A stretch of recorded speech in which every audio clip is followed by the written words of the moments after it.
Revolution and Represent 107.3 FM. My name is Tariq. Now, listeners, you may remember not too long ago we had a spoken word artist by the name of Sully Breaks.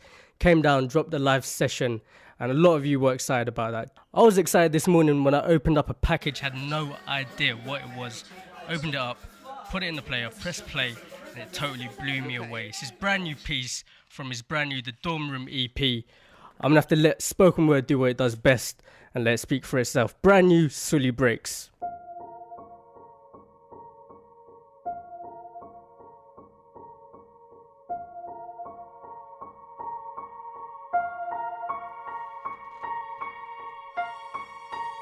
Right now, there is a kid finishing parents' evening in a heated discussion with his mother, saying, why does he have to study subjects he will never ever use in his life?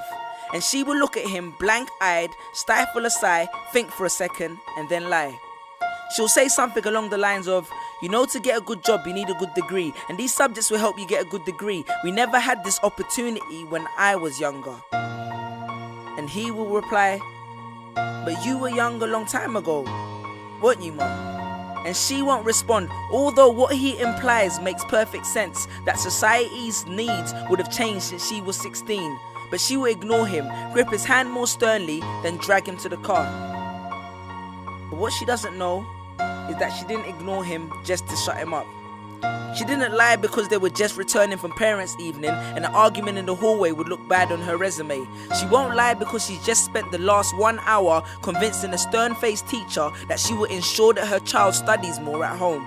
No, she will lie simply because she does not know any better herself. Although her whole adult life she has never used or applied Pythagoras' theorem, pathetic fallacy, and still does not know the value of X, she will rely on society to tell her that her child, who has one of the sharpest minds in the school, is hyperactive, unfocused, easily distracted, and wayward.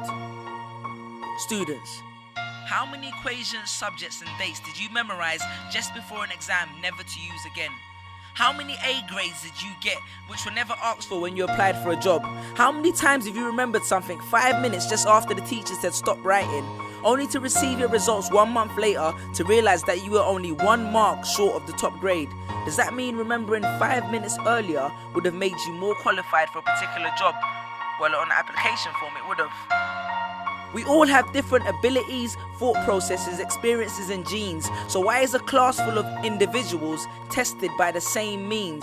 So does that mean Sherelle thinks she's dumb because she couldn't do a couple of sums? And if this issue is not addressed properly, it then becomes a self-fulfilling prophecy. Then every school has the audacity to have a policy on equality. The irony. Exams are society's methods of telling you what you're worth. But you can't let society tell you what you are, because it's the same society that tells you that abortion is wrong but then looks down on teenage parents. The same society that sells products to promote natural hair, looks and smooth complexion, with the model on the box half photoshopped and has fake lashes and hair extensions, with pastors that preach charity but own private jets, imams that preach against greed but are all fat, parents that say they want educated kids but constantly marvel at how rich Richard Branson is, governments that preach peace but endorse wars, that say they believe so much in the importance of higher education and further learning, then why increase tuition fees every single year? I believe Miss Jefferson when she took me into the office and said that my exams would be imperative to my success, because we was taught to always follow when Miss Jefferson led. But then I took Jefferson out of the equation and learned to think for myself. I realized we was taught to always follow when Miss led. The irony. Test us with tests, but the finals are never final, because they never prepare us for the biggest test, which is survival. And what I suggest is fairly outlandish, so I do not expect everyone to understand this, except for the kids who knows what it feels like to be worth no more than that D or that A that you get on results day, and the ones whose best stories were never good enough for the English teacher, because apparently you missed out key literal techniques, did not follow the class plan, and the language was too informal for him to understand. But then he'd reference Hamlet and Macbeth, and you'd fight the urge to express your contempt by partially clenching your fist with only your medius finger left protruding in the middle of your hand, and then asks if he was aware that Shakespeare was known as the innovator of slang, or the kid at the back of the class who thinks, why am I studying something that doesn't fuel my drive? But then when confronted with a maths problem, his eyes come alive. So this one is for my generation, the ones who found what they were looking for on Google, the ones who followed their dreams on Twitter, pictured their future on Instagram, accepted destiny on Facebook. This one's for my failures and my dropouts, for my unemployed graduates, my shop assistants, cleaners and cashiers with bigger dreams, my self-employed entrepreneurs, my world changers and my dream chasers. Because the purpose of why I hate school but love education was not to initiate a worldwide debate, but to let them know that whether 72 or 88, 44 or 68, we will not let exam results decide our fate. Peace.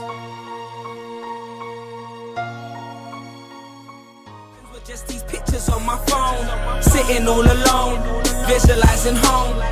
And all my friends were just these pictures on my phone, pictures on my phone.